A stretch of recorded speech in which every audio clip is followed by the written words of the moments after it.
Una de estas cuevas, la de Shanidar, está situada en el nordeste del semiarco de la civilización. En la actualidad, los feroces kurdos buscan refugio en las cuevas de esta zona tanto para sí mismos como para sus rebaños durante los fríos meses de invierno. Así debió de ser también en una noche invernal de hace 44.000 años, cuando una familia de 7 miembros, uno de los cuales era un bebé, buscó refugio en la cueva de Shanidar.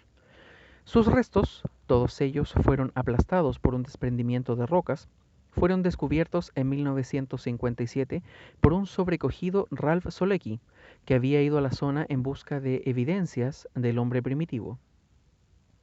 Lo que encontró fue mucho más de lo que esperaba. A medida que se iban quitando escombros, se iba haciendo evidente que la cueva había conservado un registro claro de la vida del hombre en aquella zona entre unos 100.000 y 13.000 años antes. Lo que mostró este registro fue tan sorprendente como el descubrimiento mismo. La cultura humana no mostraba ningún progreso, sino incluso una evidente regresión. Comenzando desde cierto nivel, las generaciones siguientes no mostraban niveles más avanzados, sino niveles inferiores de vida civilizada. Y entre el 27.000 y el 11.000 a.C., la regresión y la disminución de la población llevaron al punto de la casi completa ausencia de habitantes en la zona. Se supone que por motivos climáticos, el hombre casi desapareció de toda esta zona durante 16.000 años. Y luego, alrededor del 11.000 a.C., el hombre pensante volvió a aparecer con un nuevo vigor y con un inexplicablemente alto nivel cultural. Fue como si un entrenador invisible, viendo el vacilante partido de la humanidad, hubiera hecho entrar en el campo a todo un equipo de refresco, bien entrenado, para sustituir al equipo exhausto. A lo largo de los muchos millones de años de su interminable comienzo, el hombre fue el hijo de la naturaleza. Sobrevivía recolectando alimentos que crecían de forma salvaje, cazando animales salvajes, capturando aves salvajes y peces. Pero justo cuando los asentamientos humanos estaban casi desapareciendo, justo cuando estaban abandonando sus hogares, cuando sus logros materiales y artísticos estaban desapareciendo, justo entonces, de pronto, sin motivo aparente y, que se sepa, sin ningún periodo previo de preparación gradual, el hombre se hace agricultor. Haciendo un resumen del trabajo de muchas autoridades eminentes en la materia, R. J. Braidwood y B. Howe, Prehistoric Investigations in Iraqi Kurdistan, llegaron a la conclusión de que los estudios genéticos confirman los descubrimientos arqueológicos y no dejan lugar a dudas de que la agricultura comenzó exactamente allí donde el hombre pensante había emergido antes con su primera y tosca civilización, en Oriente Próximo. Hasta el momento, no existe duda de que la agricultura se extendió a todo el mundo desde el arco de montañas y tierras altas de Oriente Próximo. Empleando métodos sofisticados de datación por radiocarbono y de genética de las plantas, muchos estudiosos de diversos campos científicos concuerdan en que la primera empresa agrícola del hombre fue el cultivo del trigo y la cebada, probablemente a través de la domesticación de una variedad silvestre de trigo, el Triticum dicocum. Aceptando que, de algún modo, el hombre pasara por un proceso gradual de aprendizaje sobre cómo domesticar, hacer crecer y cultivar una planta silvestre, los estudiosos siguen desconcertados por la profusión de otras plantas y cereales básicos para la supervivencia y el progreso humanos que siguieron saliendo de Oriente Próximo. Entre los cereales comestibles aparecieron en rápida sucesión el mijo, el centeno y la escándana, el lino, que proporcionaba fibras y aceite comestible, y una amplia variedad de arbustos y árboles frutales.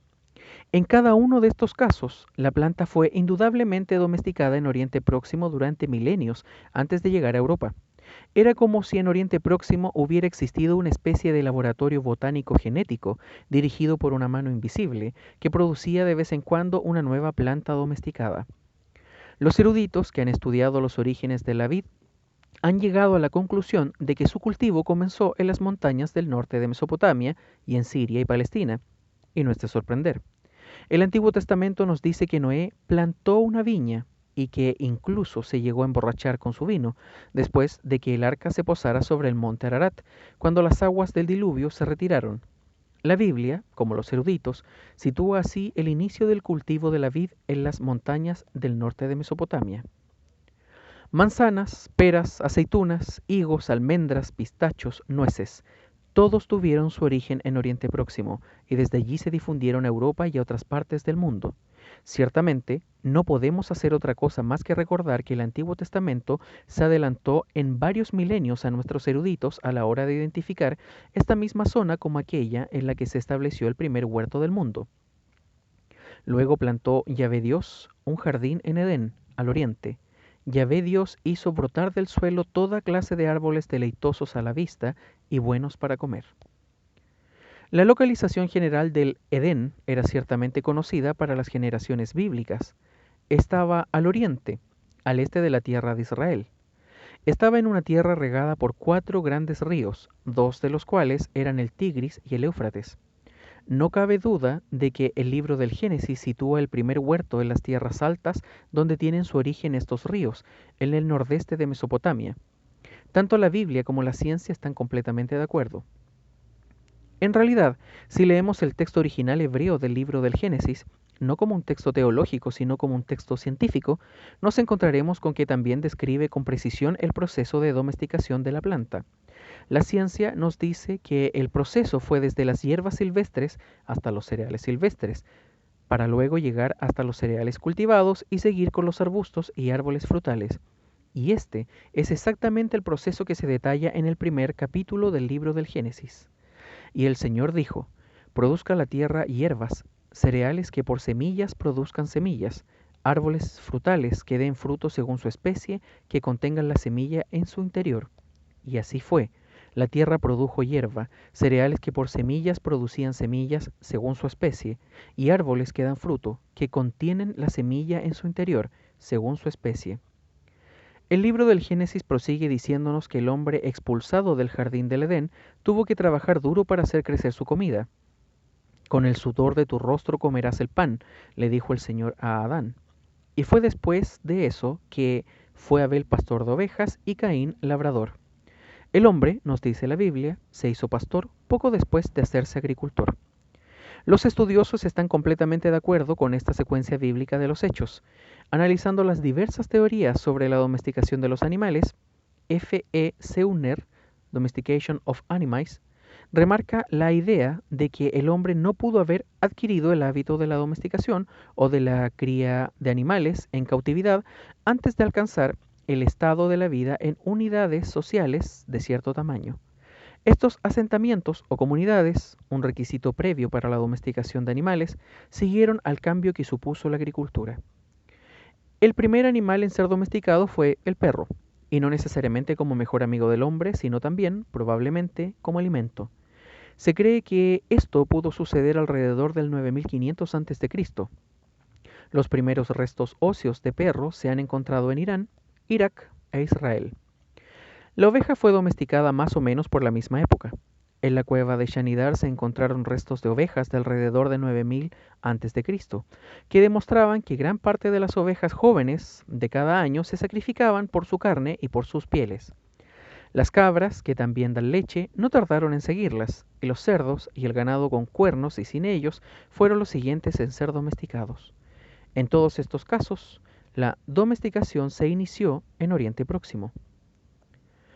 Este abrupto cambio en el devenir de los asuntos humanos, ocurrido alrededor del 11.000 a.C. en Oriente Próximo y alrededor de 2000 años después en Europa, ha llevado a los estudiosos a marcar esta época como la del fin de la Edad de Piedra Antigua, el Paleolítico, y el comienzo de una nueva era cultural, la Edad de Piedra Media, el Mesolítico.